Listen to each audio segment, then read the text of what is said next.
wariwe wese. Dore ikiryango rero kinini Izayi yakinguye cyangwa se akinguye mu kinyejana cye cy'umwaka 2025. Uru ruryango akinguye ikizira kigahita kigenda kikiparikira hera, kikicara, kigahabwa intebe akacereka aho cyicara.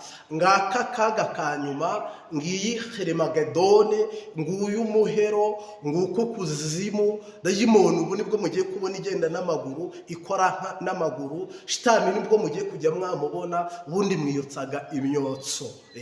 Uyu ni umushumba mpamya ko yashyizweho n'Imana, ariko ashyirwaho ku buryo bumwe n'ubundi. Ngira ngo yaba yarashyizweho kugira ngo itorero rinyuzwe mu muriro, mu gihe abantu barajwe ishinga nawe. Kandi uraza gusanga mu byo yigishijwe no mu byo yatwigishije kwari ukuvuna abantu tubazana kuri Kristo ari benshi. Uyu munsi wa none rero, niba ufata umwaka umukirukana 3600, uwundi mwaka ukirukana 2700, simpamya ko ari ikibazo cy'ubukene nk'uko bivugwa ngo amafaranga abaye make, ngo amafaranga ngo amazi yabaye make hari gupfizi. Simpamya ko ari cyo, ahubwo tugeze mu bihe bibi Pawulo yavuze tujyanyuma. Ikintu na Kiliziya Gatolika itatinyuka gukora ngo ihe umumama ubushumba. Imirimo bakoraga yari bahagije, yari banyuze. Niyo habaho amatora, ngira ngo ku 110 nibo bari gutora bati turemera umushumba w'umumama, ariko 90% bari kuvuga ati biratunyuze mubyeyi wacu umushumba. Ntabwo bari kubyemera. Ndetse unugaruka no mu isezerano rishya nta hantu uza gusanga umwami Yesu ugeze avuga ngo umumama ni urwabya rworoshye. Ntabwo bamukorera umutwaro witwa itorero, urusengero, kugira ngo Yesu akubakeho urusengero. Ntabwo ndi bucukumbure icyo uwo muntu yaba yujuje, ariko si umuntu ubonetse. Reka ngushimire wowe udukurikiye iyi Nambirase TV. Uri ku mugabane w'Uburayi, uri ku mugabane wa Amerika, uri ku mugabane wa Afurika, uri mu Rwanda. Ngewe nguhaye ikaze, nge Neva Martin Evangeliste. Ngira ngo rero ndi umuvugabutumwa mu itorero rya ADEPR Intumwa. Mbahaye ikaze rero umwanya nk'uyu n'akanya nk'aka tugarutse ku nkuru y'akasamutwe cyangwa se imikorere idasanzwe mu itorero ADEPR ryatubyaye, ryatureze. Ariko umwe muri bene data we yanditse amateka mu itorero rimaze hafi imyaka 90. Dogiteri Ndayizeye Izayi Revera, umuvugizi wa ADEPR, yanditse amateka abantu bose batari batekereza, batibwiraga, batabonaga. Ngira ngo ku mbuga nkoranyambaga inkuru imaze iminsi icicikana. Ngira ngo umuntu wese yarumiwe, undi aratekereza, aribaza, undi biramurenga, undi biramucanga. Muri iki kiganiro rero ngira ngo tuguhaye ikaze. Ni gute Bibiliya rero kuva mu itangiriro ikageza mu byahishuwe ahantu Musa atigeze aha abapfasoni bacu, kuko ni byiza, abapfasoni ni umugisha. Ariko niba Yesu uhereye muri Musa atarigeze Musa arobanuramo umumama ngo amukorere, amwubakeho itorero cyangwa urusengero, uyu munsi wa none twebwe rero nk'itorero ry'Abapentekoste of Rwanda ukabona icyo kintu gishyizwemo imbaraga, kandi koko umushumba akavuga ngo cyaremejwe. Ni iki cyemejwe? Ni ugusengera abadamu ku bupasitori. Mu by'ukuri rero uraza gusanga ibintu byarahindutse, byarahinduye isura, amazi ntakiri yayandi, ibintu bigeze nabyita agaterera nzamba. Itorero rigeze mu bihe bya nyuma, kuko nk'uko umuririmbyi yavuze ngo ibi bihe tugezemo kuko atari ibyo gukinishwa, kuko ari igihe cy'intwari, intwarane zinaniwe. Reka mbabwize ukuri rero, turi mu gihe cy'intwarane, ariko intwari zaratashye. Turi mu bihe aha hantu hihishemo misiyo na komisiyo ya shitani. Ntabwo mbyumva ukuntu itorero rishobora kugira umuhamagaro Yesu akavuga ngo ibisarurwa ni bike, turasabye Yesu wohereza abasaruzi.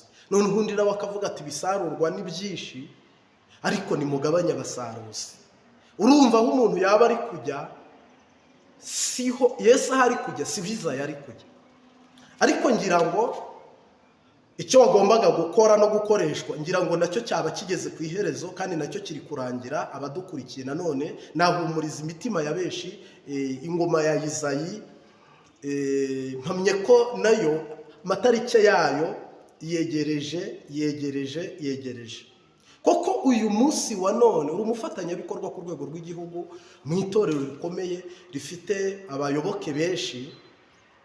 Niba hagiye kubaho imanza z'abantu bakodeshaga babuze ubwishyu, niba hagiye kubaho abanyeshuri bahagarara kujya ku ishuri kubera ko barihirwaga, niba hagiye kubaho umutwaro nanone leta igiye kwikorera kubera iki gihombo cy'abantu barenze 2,200 basanga 3,300, tureke ubwo mu ruhare rwa Kristo mu buzima busanzwe. Uyu Yesu we tubaye tumuretse na leta ubwayo yikoreye umutwaro, kandi ubundi mu busanzwe leta yifuzaga ko dutugwa umutwaro. Sasa rero njyewe mpamya neza ko iki ni ikizira gihagaze ahera, kizira murimbuzi, Satani yigendera n'amaguru, Satani ihagaze, Satani w'umugome, Satani w'umutindi. Ariko Yesu yaranesheje. Nanone Yesu yaravuze ngo abiringiye Uwiteka bameze nk'umusozi wa Siyoni udashobora kunyeganyezwa, ngo ahubwo uhora uhamye. Nk'uko imisozi igose Yerusalemu, niko Uwiteka agota abantu be, ngo uhereye none ukageza i Yudaya. Ni ukuvuga rero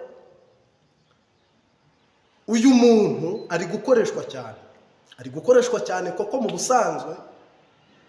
Ntabwo Bibiliya nta hantu na hamwe, wowe ndazi kuri bwandike muri comment ati warengereye, nta hantu na hamwe Bibiliya uri busange ivuga ngo Yesu afitemo umuhamagaro wo kuragiza abamama ngo abahindura abungeri. Oya, bafite ibikorwa bakora byinshi byiza. Ni ababyeyi, nibo batubyara, nibyo, ariko nanone tubyagwa n'abagabo, cyo ni kimwe kuri kimwe. Ariko mpamya neza ko nta hantu hari umurongo n'umwe uvuga ngo Yesu azubaka itorero. N'abagabo saba ari bo bose, kugira ngo Yesu akubwire ngo shora imizi nkubakeho urusengero. Ni ikintu kitoroshye, ni ikintu kidasanzwe, ni ikintu ubwo gikwiye kuba Yesu ubwiwe agutoranya ukiri mu nda. Kandi Bibiliya iravuga ngo abo ntibabyagwa n'ubushake bw'umugabo bw'umugore, ngo ahubwo abo ni ugushaka kw'Imana.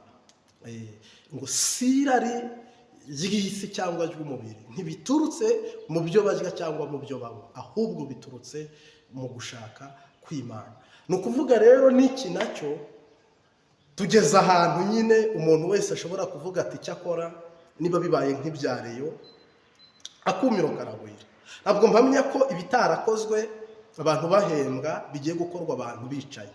Ntabwo mpamya ko ibitarashobotse abantu batanga, ntabwo biri bushoboke buno abantu bazinze amaboko bakayashyira mu mifuka yabo. Sinjoyivo uyu munsi wa none rero ikigeragezo cya mbere, intambara ya mbere isi ifite, cyangwa se ubuyoba aho bugeze, nuku na kera na Kiliziya si haraya irerega, na Roma si haraya yatangiriye. Abakatolika batangiye biyiriza ubusa amasengesho, babatiza mu mazi menshi, batangira bubaha Imana, bakorera Imana 100%, ariko boroshya bigeze mu mvugo z'abiki gihebo bati Kiliziya yakuye kirazira. Uyu munsi wa none rero na ADEPR kugenda yoroshya muri 2050 tuzaba dufite uburenganzira bwo kunywa inzoga, urongora umugore umwe cyangwa 3, tuzaba dufite ububasha, ahubwo tuzaba tumeze turi hanyuma y'Abasilamu.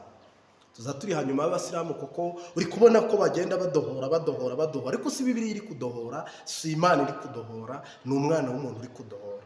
nagira ngo rero udukurikiye hano kuri Ambulance TV Ngeneva Martin, mu by'ukuri tuguhaye ikaze dusura ubwa mbere ukore subscribe, ariko iyi nkuru cyangwa se iki kiganiro cyangwa se uyu mwanya twe dufashe, harimo abantu benshi batubaza bakatwandikira no kuri channel yacu Imbabazi TV gatatu nayo uyisure, dukunda gutambutsaho ibiganiro, ugasanga abantu bari mu ruhirahiro ngo ese koko ibyanditswe bivuga iki kuri aya mategeko n'amabwiriza muri ADEPR bari guhindura, yo bari kongeramo ibintu bari kugenda bakora, ibintu bari kugenda bavugurura, ibintu bishyashya biri kugenda biza, ibintu bishyashya biri kugenda bikorwa. S'il vous plaît, ugasanga uko umuntu abaza, ukunda avuga, ukunda akora, n'ibintu biri kugenda byahindutse ukundi kuntu, ariko ukabona abandi bo birabashimishije, abandi bo birabanejeje, abandi bo ni ibintu bari gukora, ukabona ko wagira ngo babifitemo inyungu, kandi koko banazifitemo. Niba umuntu atinyuka akavuga ngo umushahara ubaye muto, umuntu akavuga ngo amafaranga abaye make, ahembwa 5 miliyo, yakagabanyije muri miliyoni 5 akakira miliyoni 3, yamara kwakira miliyoni 3 umungirije akakira 1.5 kuzageza ku mwarimu hasi, nawe agafatamo 80,000, wahembwaga 80 agafata 40, cyangwa tugakoresha umuhamagaro gusa, kuko ubundi itorero ritangira ntabwo ryasezeraniye abantu amafaranga, ibihembo ni mu ijuru, sezerano Imana irabagaburira, Imana ibajyana mu mahanga, Imana irabagarura, torero ririha umugisha, torero ritera imbere, torero rirakira, torero ribyara abashumba, torero ribyara abapasiteri, torero rirabyara riraguka, igihugu cyose ubutumwa buragura. Ese ibi bintu witegereje bisa nabi? Ibi bintu uri kureba ubona ari bibi? Uyu ni umugisha, iyi ni inkuru nziza, aya ni amashimwe, aka ni agakiza, ibi ni ibyishimo, aya ni amahoro. Ibi bisobanuye ubwiza. Ese ibyo bintu dukwiye kubigabanya? Ese dukwiye kubisenya? Ese dukwiye gusubira inyuma? Ahubwo ngira ngo twakabaye dutera tujya imbere. Mu by'ukuri rero turumvikanisha iki? Ntabwo icyakozwe ari cyiza, n'ikiri gukorwa si cyiza, n'uyu murongo uri gushyirwaho mushyashya nawo si mwiza, ahubwo hazabaho igice kimwe kibyemere, ikindi kibyange, bamwe bagume mu mazu yabo, kuko nufata abantu 2,700 uraza gusanga bashamikiweho abandi benshi. Kuko ubwo mwarimu arahagaze, ariko umugore we, abana, sebukwe na nyirabukwe, hari igihe ibyo bintu bo bitabashimishije. Nuza kurangiza nanone uraza gusanga pasiteri nawe bimeze uko. Iyi sheni uko igenda ihererekana ntabwo igikozwe ari cyiza, ahubwo twanavugaga ngo nibinashoboka itorero rigume mu murongo ryarimo, rigume mu buzima ryarimo, rigume mu bumwe ryari rifite. Naho ibi bintu byo kuvugurura, ntabwo ijambo ry'Imana rivugururwa, ntabwo Bibiliya ivugururwa, ntabwo amateka ya Bibiliya avugururwa. Imana iravuga ngo uko nari iri kera n'uyu munsi niko nkiri, ndi Alpha ndi Omega. Rero hari igihe umuntu akubwira ati tugeze muri viziyo, ndakakubwira ati ibyo ni ibya kera birashaje, banza usome. Yesu baramubajije banavuga ngo Yesu uje gukuraho amategeko, arababwira ngo ahubwo nje kuyakomeza. Ni ukuvuga rero aya mategeko Yesu aje gukomeza, nimwe mushaka kuyoroshya. Ni ikibazo gikomeye cyane. Rero ngira ngo ndanabashimiye, ntabwo tuvuga umwanya munini urenze uyu, ahubwo igitekerezo cyacu n'abandi bamwe na bamwe nuko biriya bintu kwirukana bihagarare, ahubwo nabirukanwe bagarurwe mu mirimo, ndetse no gusengera abamama nabyo bihagarare, ahubwo itorero rigume mu murongo ryari ririmo. Nicyo gitekerezo, niko